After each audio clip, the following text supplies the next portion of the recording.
जब भी हम गलतियां करते हैं हमें लगता है कि हमसे पाप हो गया। असल में पाप है क्या और सबसे बड़ा पाप क्या है, आइए इस प्रसंग से समझते हैं। हरे कृष्ण दोस्तों, मैं हूं अनुज शर्मा। एक बार एक विद्वान पुरुष ने अपने बेटे को गुरुकुल में पढ़ने भेजा। बेटा बड़ा हुआ, उसकी शिक्षा समाप्त हुई, वो घर आया। जब वो घर आया तो उसने आते ही पिताजी के चरण स्पर्श किए और कहा, पिताजी मेरी शिक्षा समाप्त हो गई। ये बात सुनकर के उसके पिता मुस्कुराए। पिता ने कहा कि बेटा, शिक्षा कभी समाप्त नहीं होती है, शिक्षा आखिरी सांस तक चलती रहती है, निरंतर चलती रहती है। इस बात पर बेटा भी मुस्कुराया। उसके बाद पिता और पुत्र एक साथ बैठे थे, भोजन कर रहे थे। तो पिता ने सोचा कि पुत्र से कुछ पूछता हूं। तो पिता ने पुत्र से कहा, अच्छा बेटा, एक बात बताओ, सबसे बड़ा पाप क्या होता है? तो बेटा सोचने लगा और जब सोच के बोलने लगा तो उससे पहले पिता ने टोक दिया। पिता ने कहा कि सुनो बेटा, बड़े धैर्य से जवाब देना, सोच समझ कर जवाब देना कि सबसे बड़ा पाप क्या होता है। इसके लिए चाहो तो समय ले लो। यह बात सुनकर बेटा सोचने लगा। अब जब वो सोचने लगा तो उसे हर चीज में पाप दिखाई देने लगा। बहुत सारे ऐसे कार्य दिखाई दिए जिसमें पाप है, लेकिन पाप की तुलना नहीं हो पा रही। किस पाप को छोटा कहूं, किसको बड़ा कहूं, समझ में नहीं आ रहा है। तो पिता ने कहा, चिंता मत करो बेटा, तुमने ही कहा था ना तुम्हारी शिक्षा समाप्त हो गई है। शिक्षा कभी समाप्त नहीं होती है। अभी तुमने अनुभव नहीं किया है, सिर्फ शिक्षा ली है। अभी अनुभव करने का समय आ गया है। कल सुबह प्रातःकाल घर से निकलो और कल से जो भी भिक्षा में मिले उसी से अपना जीवन यापन करना, और जब तक भिक्षा मांगना जब तक तुम्हें तुम्हारे प्रश्न का उत्तर ना मिल जाए। कल सुबह तुम चले जाना और जब प्रश्न का उत्तर मिल जाए तब मेरे पास लौटना। इससे तुम्हें अनुभव होगा और जब अनुभव होगा तो सही शिक्षा प्राप्त होगी। पिता की आज्ञा लेके अगले दिन सुबह पुत्र घर से निकला, अपने गांव से नगर की तरफ बढ़ा। भिक्षा मांगकर जीवन यापन कर रहा था। कई दिन हो गए थे। एक दिन ऐसा आया, कहीं भिक्षा नहीं मिली। जब कहीं भिक्षा नहीं मिली तो रात्रि को भूखा सो गया। अगला दिन फिर आया, अगले दिन भी भिक्षा नहीं मिली।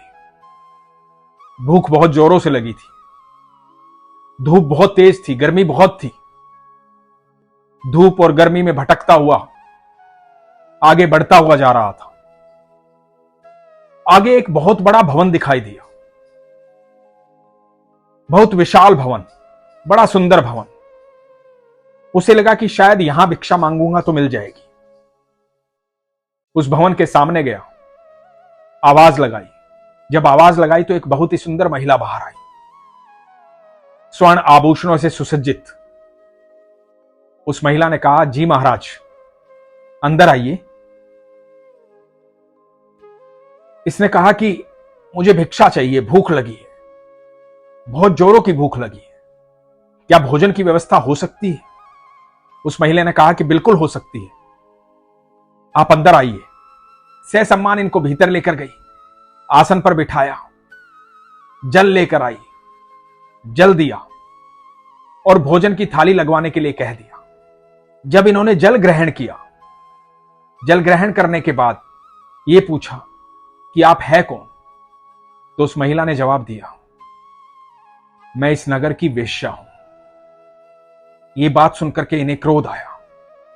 इन्होंने कहा कि तुमने पहले क्यों नहीं बताया, मुझे भीतर क्यों बुलाया, ये जल क्यों दिया पीने के लिए? मुझे नहीं करना भोजन यहां पर, एक वेश्या के घर में भोजन करूंगा, मेरा धर्म भ्रष्ट हो गया है। मुझे अब स्नान करना पड़ेगा, पवित्र होना पड़ेगा, ये पाप हो गया है मुझसे। और गुस्से में बहुत कुछ बोल दिया। फिर यह भी बोल दिया कि जानती हो, यहां आना भी निश्चित था। मेरे पिता ने मुझसे कहा था कि जाओ अनुभव करो, उनका प्रश्न था कि दुनिया में सबसे बड़ा पाप क्या होता है। इसलिए उन्होंने घर से बाहर भेजा था भिक्षा मांगने के लिए। आज मैं भूखा था, तुम्हारे द्वार आया, तुमने भीतर बुलाया और तुमने मुझसे पाप करवा दिया। यही सबसे बड़ा पाप है। आज पाप कर दिया मैंने। गुस्से में आग बबूला हो गए थे। इस वेश्या ने कहा, महाराज आप शांत हो जाइए, धैर्य रखिए। मुझसे जो गलती हुई है उसके लिए मैं क्षमा मांगती हूं। शायद आपने कई दिन से भोजन नहीं किया, आप भूखे, आप भोजन ग्रहण करके यहां से जाइए। उसके बाद आपका आगे का मार्ग सुगम हो जाएगा। अब जो गलती हुई है वो तो हुई है। आपको स्नान करना पड़ेगा, पवित्र होना पड़ेगा, तो भोजन करके स्नान कर लीजिएगा। ये बात ये सुनता रहा और कुछ जवाब नहीं दिया। जब कुछ जवाब नहीं दिया तो वेश्या ने कहा कि ठीक है, आप यदि मेरे यहां भोजन करेंगे तो मैं आपको 10 सोने की अशर्फियां दूंगी, जो आपके रास्ते को सुगम बनाएगा। अब इसने सोचा कि पाप तो हो ही गया है, मुझसे गलती तो हो ही गई है, वेश्या के घर में तो आ ही गया हूं, उसके यहां का पानी पी ही लिया है, अब जाके स्नान करने से पवित्र हो ही जाऊंगा, तो क्यों ना भोजन कर लूं। बड़ी जोरों से भूख लगी है, भोजन कर लेता हूं, साथ में 10 सोने की अशर्फियां मिलेंगी। तो ये सोच करके हां भर दी कि ठीक है, भोजन कर लेता हूं, और भोजन करने के लिए आसन पर बैठ गए। तो वेश्या ने कहा, यदि आप भोजन के साथ जल भी ग्रहण करेंगे तो आपका क्रोध शांत हो जाएगा, मैं उसके लिए आपको 15 अशर्फियां दूंगी। तो ये मान गए। इन्होंने कहा कि ठीक है, मैं जल भी ग्रहण कर लूंगा। उसके बाद इन्होंने भोजन ग्रहण करना शुरू कर दिया। बीच में ही वेश्या ने फिर कहा कि यदि आप मेरे हाथ से एक कोर ग्रहण करेंगे, भोजन का एक कोर मेरे हाथ से खा लेंगे, तो मैं आपको सोने की 100 अशर्फियां दूंगी। तो इन्होंने कहा कि ठीक है, जब इतना पाप हो ही गया है तो कोई बात नहीं, मैं यहां से जाकर स्नान कर लूंगा और फिर से पवित्र हो जाऊंगा। तुम अपने हाथ से मुझे एक कोर खिला सकती हो। तो वेश्या ने कहा कि यही आपके प्रश्न का उत्तर है, यही सबसे बड़ा पाप है। पाप ये नहीं था कि आप मेरे घर आए थे, आपने यहां जल ग्रहण किया था। पाप ये नहीं था कि आपने यहां पर आकर के भिक्षा मांगी थी। पाप ये लोभ है, जो पहले 10 अशर्फियों का आया, फिर 15 का आया और फिर 100 का आया। लोभ से बड़ा कोई पाप नहीं होता। पाप ये है। ये बात सुन करके इनकी आंखें खुल गई, इनको अपने प्रश्न का उत्तर मिल गया और वेश्या का धन्यवाद किया। और मन में भाव आया कि पाप ये नहीं था कि मैंने यहां भोजन ग्रहण किया, पाप तो ये था कि मैं अपने लोभ पर प्रतिबंध नहीं लगा पाया। मेरी लोभ की इच्छा जागृत हो गई, मैं लोभी बन गया, अपने धर्म को भूल गया, अपने कर्म को भूल गया, मैं किस लिए यहां आया था वो भूल गया। सोने की अशर्फियों के लोभ में मैंने हर चीज के लिए हां भर दी। क्या स्नान करने भर से मैं पवित्र हो जाऊंगा? नहीं, कभी नहीं हो पाऊंगा। मेरा लोभ कर्म ही मुझे पापी बनाता है।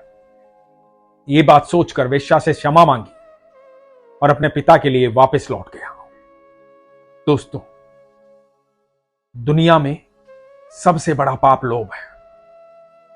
लोभ के वश ही हम सारे गलत कार्य करते हैं। एक भाई भाई की हत्या करता है, पुत्र पिता से झगड़ता है, मित्र अपने मित्र से झगड़ता है। जब भी हमारे मन में लालच आता है तो हम किसी न किसी का अहित कर रहे होते हैं। लोभ दूसरों का अहित करवाता है, लोभ हमें बेचैन करता है। जब भी मन में लोभ आ जाता है तो उसके साथ आती है बेचैनी।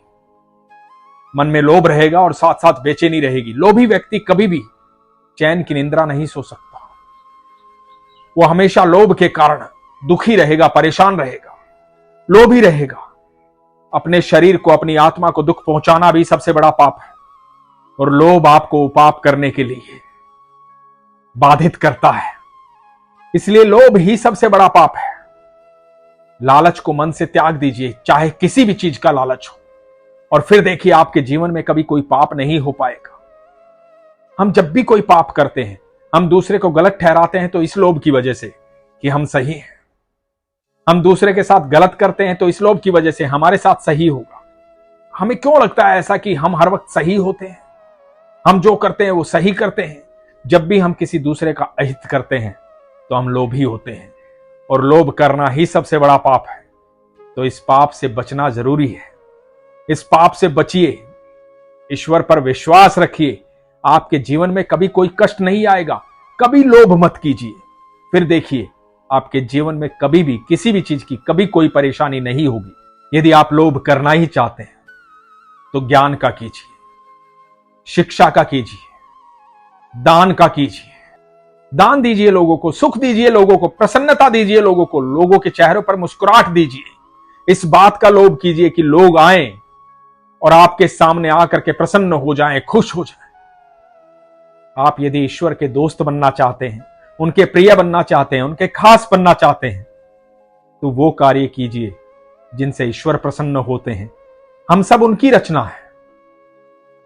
अपनी रचना को ईश्वर हमेशा प्रसन्न करना चाहते हैं, प्रसन्न देखना चाहते हैं। जब आप किसी की मदद करते हैं तो आप ईश्वर का कार्य कर रहे होते हैं, तब आप ईश्वर के सच्चे मित्र होते हैं। इसलिए दूसरों की मदद कीजिए, प्रसन्न रहिए और प्रसन्न रखिए। ईश्वर पर विश्वास रखिए। इसीलिए हमेशा कहता हूं, अपने विश्वास को मजबूत कीजिए, अपना ख्याल रखिए।